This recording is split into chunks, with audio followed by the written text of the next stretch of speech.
من يهده الله فلا مضل له ومن يضلله فلا هادي له ونشهد أن لا إله إلا الله وحده لا شريك له ونشهد أن محمدا عبده ورسوله فقد قال الله تعالى في كلامه المجيد والفرقانه الحميد أعوذ بالله من الشيطان الرجيم بسم الله الرحمن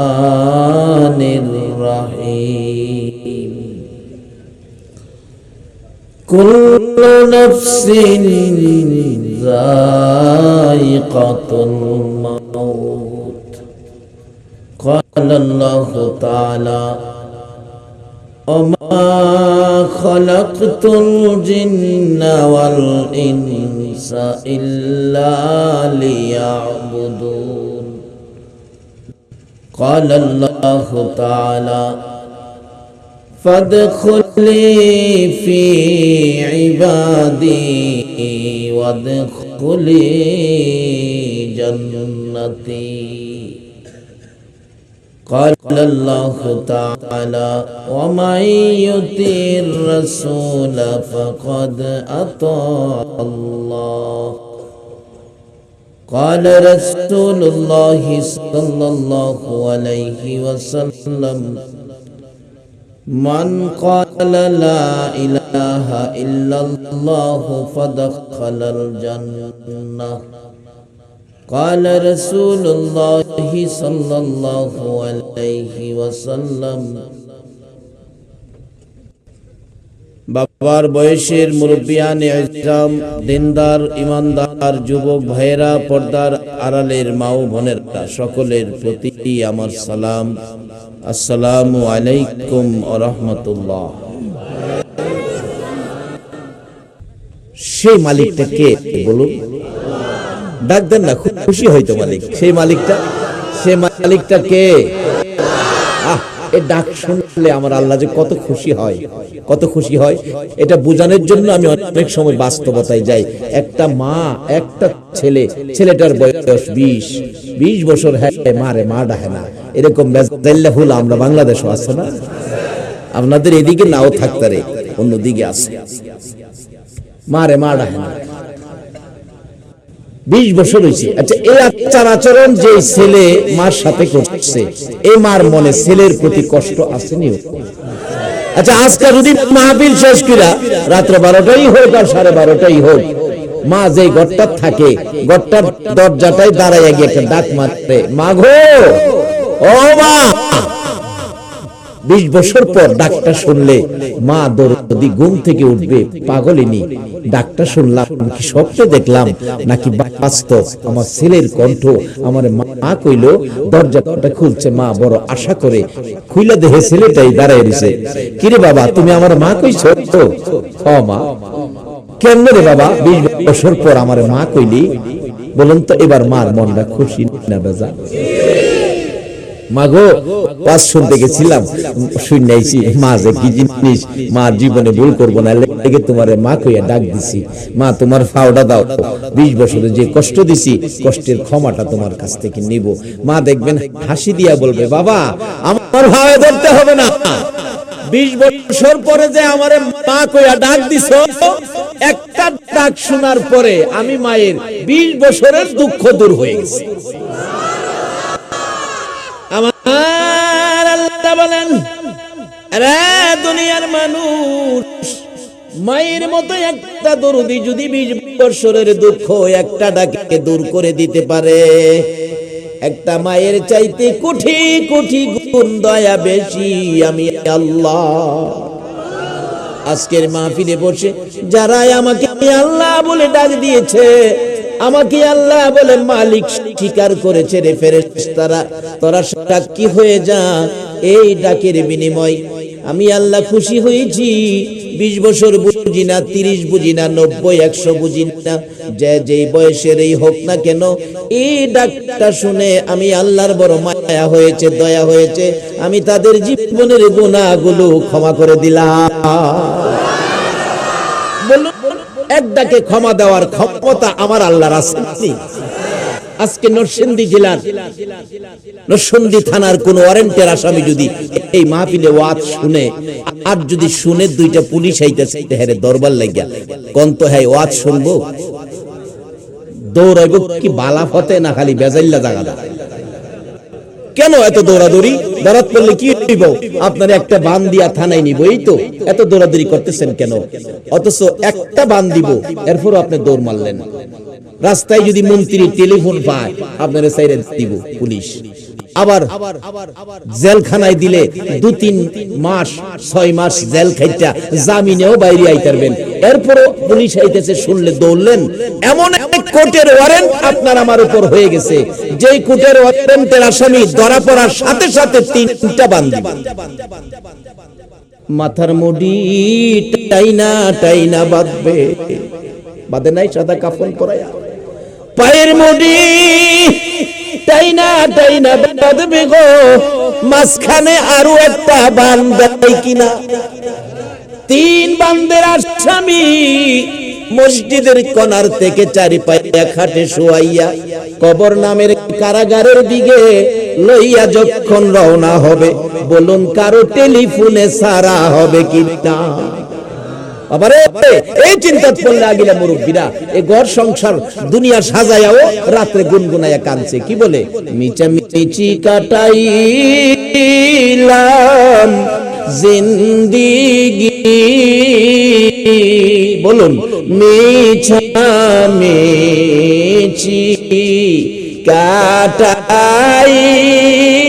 কাটাইলাম জিন্দিগি, চোখে দেখা হারাইলাম বন্দিগি, হাইরে চোখে দেখা হারাইলাম কার বাবারি কার বাগর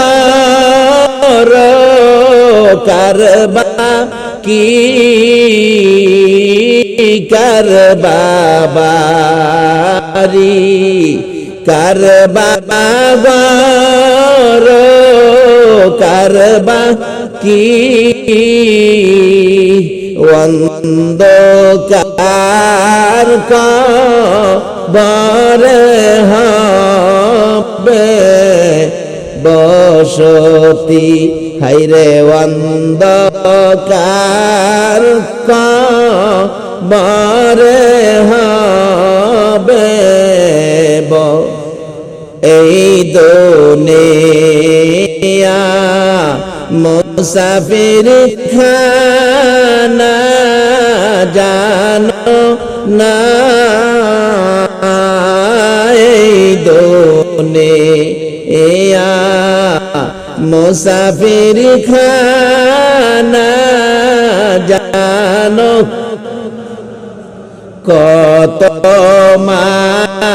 মানুষ আইল গেল রইল না, হাইরে কত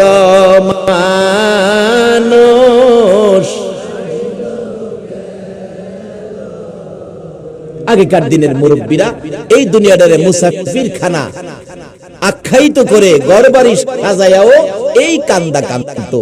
আসলে দুনিয়াটা যে মুসাফির খানা, এই কথাটা কি রাইট? মুসাফির খানা বোঝার জন্য আপনাদের কাছে আমি জানতে চাই, এই দুনিয়াটা যে মুসাফির খানা, আল্লাহ না করুক আজকে যদি এই প্যান্ডেলের কোনো একজন ব্যক্তির মৃত্যু হয়ে যায়, বাড়িটা খুব সুন্দর, টাইলস করা রুম, বক্স খাট, দুইটা বালিশে মাথা দিয়া ঘুমাইতেন, বিদেশি কম্বল গায়ে দিতেন, আপনার এই মরা লাশটা এখান থেকে বাড়িতে নিয়া দুই বালিশের শোয়ার এই বক্স খাটে আপনারে দুই বালিশ মাথায় দিয়া শোয়ার জন্য মরা লাশটাকে দেওয়া হবে? আপনার বানানো বাড়ি আপনারাই ঘরে নিবে না। বাবারে, মুসাফির খানায় থাইকা আসল জিনিস বুঝলেন না। ঘর বাড়ি বানাইয়া এটারে আপন মনে কেড়ে বয়ে থাকেন না। এই দুনিয়াটা মুসাফির খানা। কিছু লোক আছে ভাটি এলাকায়, হাওর এলাকায় যায় এক সিজন ঘর বাড়ি বাঁধে। আচ্ছা বলুন, এক সিজন হাওরে ঘর বাড়ি বাঁধে কি থাকবার লাগিয়া? কি লেগে কোন তো? হাওরের ফসল উড়াইবার লাগিয়া। হাওরের কি ফসল উড়াইয়া করবো? এই দুনিয়াতেও বাড়িঘর বান্দার উদ্দেশ্যটা হেডাই কইরেন আমরা আখিরাতের জন্য এই দুনিয়া থেকে কিছু ফসল লইয়া যাইতাম। এই দুনিয়াটা আখিরাতের বাজার। রাসূল বলেছে আর দুনিয়াও মাজরাতুল আখিরা। সুবহানাল্লাহ বলেন। এই নবী কি আমাদের জন্য ভালো কথা বলছে না খারাপ কথা বলছে? নবী ৬৩ বছর জিন্দেগি শুধুমাত্র আমার আপনার ভালাইয়ের চিন্তাই নবী করতেন। কোনদিন নবী নিজের ভালাই নিজের সুখের চিন্তা করেন না। উম্মতের জন্য আমার নবী কত ব্যথায় ব্যতীত। আম্মা জান আয়েশা সিদ্দিকা রাদিয়াল্লাহু তাআলা আনহার জীবনী, মা আয়েশার জীবনীতে হাজার হাজার ঘটনা আওয়াজ করেছেন। আমার নবী আপনার আমার জন্য কত ব্যথায় ব্যতীত। মা আয়েশা সিদ্দিকা বলেন, আমি দেখি গভীর রজনীতে আমার নবী ঘুম থেকে উঠে বসে আছে। নবীজির সুন্দর চেহারা মোবারকে খেজুর পাতার চাটার দাগগুলো বেশি আছে। ভাবলাম নবীর ঘুম ভালো হয় নাই, শুধু খেজুর পাতার চাটার মধ্যে ঘুমাইয়া পরের দিন বিছানাটা একটু নরম করে দিলে নবী পাকের ঘুম একটু বেশি হলো। ঘুম থেকে উঠে আমার নবী চোখের পানি গাল বেয়ে বেয়ে ছাড়তেছেন। মা আয়েশা সিদ্দিকা প্রশ্ন করে বসলেন, ইয়া রাসূলুল্লাহ, কেন গো এইভাবে কাঁদতেছেন? মায়ার সুরে চোখের পানি দিয়ে জামা কাপড় ভিজতেছে। হুজুর জানতে চাই কোন ব্যথা আপনার মনে হয়েছে, কোন ব্যথায় এইভাবে ইতিমের মতো কাঁদতেছেন? আমার নবী ডাকে, আয়েশা রে শোনো রে, আমি কোন ব্যথায় কান্দি? এই বিছানাটা নরম করে দিয়েছো বুঝি? আজকে তো আমার ঘুম বেশি হয়ে গেছে। হুজুর, নরম করে দেওয়ার কারণ হলো গত রাত্রে ঘুম থেকে ওঠার পর আপনার চেহারা মোবারকে খেজুর পাতার চাটার দাগ দেখেছি। ভাবলাম আপনার ঘুম ভালো হয় নাই, একটু ঘুম ভালো করে দেওয়ার জন্যই তো বিছানাটা নরম করে দিয়েছি। আমার নবী কান্দে, রে আয়েশা না রে না, আর কোনদিন আমার বিছানা নরম করে দিও না রে আয়েশা। এই নরম বিছানা পাইয়া রে আমার ঘুম আজকে বেশি হয়ে গেছে।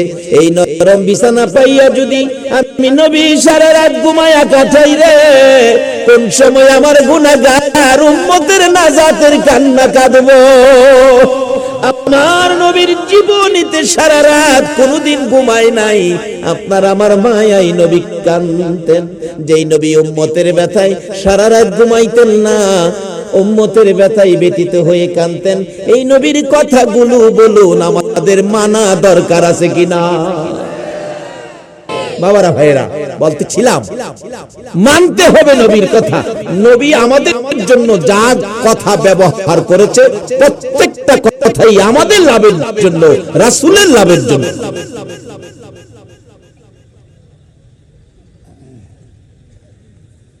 বাবারা আসুন আগে বাড়ি। আমরা ভাগ্যবান যারা আখিরি নবীর উম্মত হয়েছে। আজকে সে নবীর উম্মত হয়ে নবীর কথা যদি মানতে পারি, নবীর আদর্শ নবীর তরিকা যদি বুঝতে পারি, তাহলে আমাদের জীবন ধন্য হবে। তাই আসুন, যে নবী আমাদেরকে শিক্ষা দেওয়ার জন্য ৬৩ বছর জিন্দেগি একটা দিন নবী সুখ করে নাই, একটা রাত্র সারা রাত ঘুমায় নাই, একদিন আরামের বিছানায় পিঠ লাগায় নাই, একদিন নবী ভালো পোশাক পর্যন্ত গায়ে দেয় নাই। নবীজির কষ্ট। এক সময় নবীর 3 দিন পার হয়ে গেছে, চুলায় আগুন জ্বলে না। নবীজির কষ্ট দেখে আল্লাহ পাক ঘোষণা দিলেন, জিবরাইল আমার বন্ধুর কাছে খবর পৌঁছে দাও। বন্ধু কেন কষ্ট করবে? বন্ধুর জন্য উহুদ পাহাড়টা স্বর্ণ বানায়া দিব, নিচে দা ছাক্কা লাগায় দিব। যেই দিকে বন্ধু যাইবো স্বর্ণের পাহাড় বন্ধুর পিছে পিছে যাইব।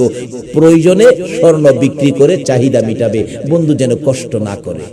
এই প্রস্তাব নিলে আমার নবী চোখের পানি ছেড়ে দিলেন। ও জিবরাইল, আমি নবী বলে আমার জন্য উহুদ পাহাড় স্বর্ণ বানায়া চাক্কা লাগায় আমার পিছে পিছে ঘুরাইব। জিবরাইল, আমি জানতে চাই আমার গুনাহগার এতিম উম্মতেরা বিপদে পড়লে, উম্মতের অসুবিধা হইলে, গরিবী অবস্থা হলে আমার উম্মতের পিছনে উহুদ পাহাড় স্বর্ণ হইয়া ঘুরবে কিনা?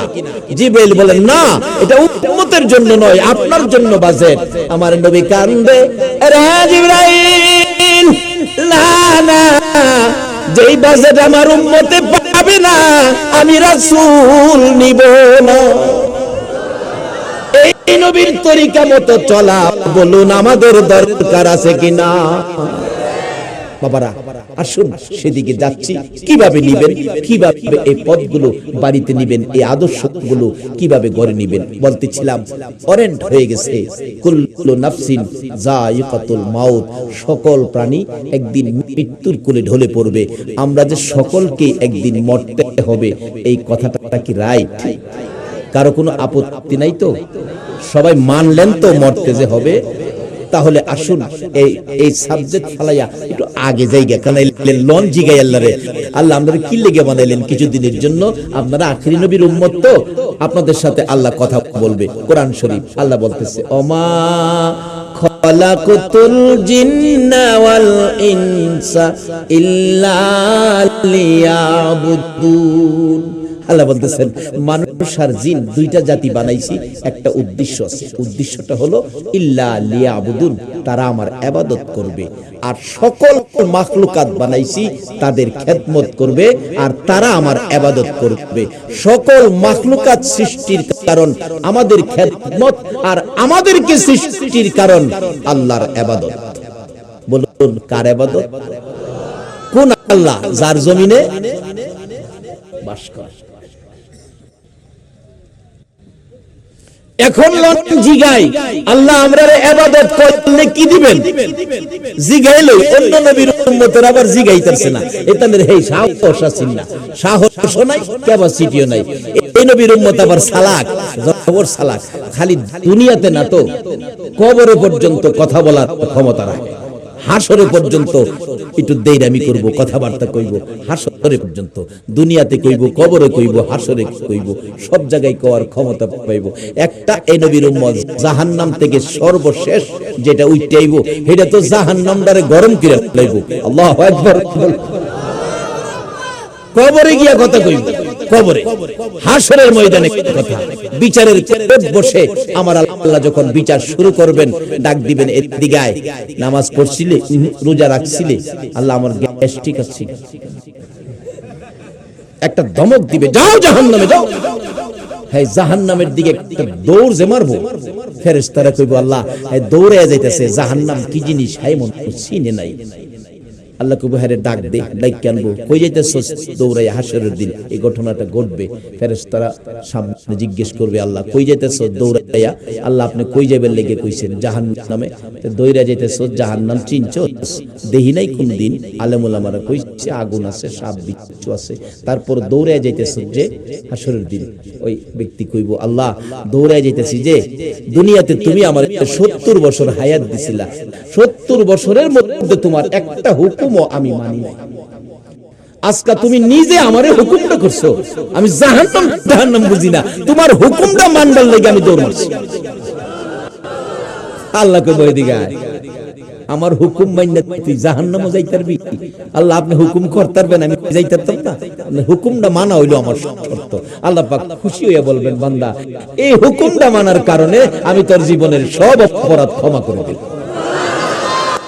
এটা আবার অন্য নবীর উম্মতেরা দিলাম, এটা পারতো না।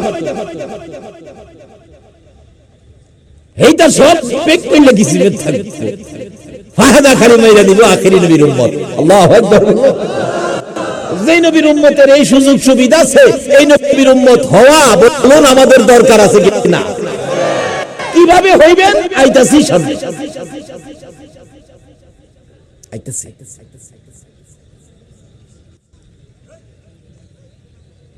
শুধু হাসরে না, কবরের মধ্যেও ঘটনা ঘটে। খবরের মধ্যে রাবিয়া বস্তিতে প্রশ্ন করে বইছে, মুলকিন্নকির এসে জিজ্ঞা, রাবিয়া তোমার রব কে? রাবিয়া কবরে জবাব দেয়, ও মুলকিন্নকির, এটা আমার নবী কইছে তুমি যে আমার জিগাইবা রব কে। আমি যদি কই আমার রব আল্লাহ, আল্লাহ যদি কয় আমি রাবিয়ারে চিনি না, তাইলে তো আমার কথার কোনো মূল্য হইল না, আমি একজন মহিলা। ওর মুলকিন্নকির আমার রবের জিজ্ঞাও আমি কে? রবে যদি আমারে বান্দি বলে স্বীকার করে, এটা রাইট হইবে। এই যে রাবিয়া হওয়া যাইব অন্যদের এলাকা? মা গো, ও মা বোনেরা, ওর শুনতে আইছো তো? মা একটু হিসাব করে চললো, যে ঘরে রঙের শাড়ি পরা বউ হইয়া ঢুকছো, এই ঘর থেকেই তোমাকে একদিন সাদা কাফন পরাইয়া বিদায় করতে দিবে। তোমার মার্কেটের কিনা পছন্দের কাপড়গুলো সুকেস ভর্তি, একটা কাপড়ও তোমাকে কবরে নিতে দিবে না। মা কয়দিনের জন্য আইছো একটু হিসাব করো গো মা। আমার আল্লাহরে জিগাও আমি কে? আল্লাহ যদি আমারে বান্দি বলে স্বীকার করে, তাইলে আমি লাভবান হব। কি মহিলা ছিলেন, কবরে গিয়েও কথা কইতে পারে। আখিরি নবীর উম্মত, আজকে আমরা সেই নবীর উম্মত। অনেকটা প্রশ্ন করি, আল্লাহ আমরা ইবাদত করলে, আমরা ইবাদতের লেগে বানাইছেন, ইবাদত করলে আমরা কি দিবেন? দেখবেন আল্লাহ জবাব দিব। কোরআন শরীফ, ফাদখুলি ফি ইবাদি ওয়াদখুলি জান্নাতি। আল্লাহু আকবার বলো। আমার আল্লাহ কোরআন শরীফ দ্বারা আপনাদের সাথে কথা বলতেছেন, তোমরা যদি আমার ইবাদতে ঢুকো, আমি 10টা পৃথিবীর সমান একটা জান্নাতে ঢুকাবো। এখন কিভাবে ইবাদত করবেন? সিস্টেম কি, তরিকা কি, কায়দা কি, কৌশল কি, কোন ইবাদত করে কিভাবে করলে? এখন যেই যুগে পড়ছি, কত জাতের কত কিসিম বাইরেছে, কত কিসিমের হিল বাইরেছে, কত কিসিমের হুজুর বাইরেছে। কোন পক্ষে ইবাদত করলে জান্নাত পাইবেন? আল্লাহ কয় এই বেজাল যে তোরা হরবি আমি জানি, এর লাগি আল্লাহ পাক কোরআন শরীফ দ্বারা ফয়সালা দিয়েছে, ওমাই ইউতির রাসূল ফাকাদ আতাল্লাহ। আমার আল্লাহ বলেন তোমরা আমার এই রাসূলের কথা মাইন্না ইবাদত করো। এই রাসূলের কথা মানলেই হবে আমি আল্লাহর কথা মানা। কেন? রাসূল জীবনে নিজে বানায়া কোনো কথা বলতেন না, আমি আল্লাহ যা বলাইতাম রাসূল তাই বলছে।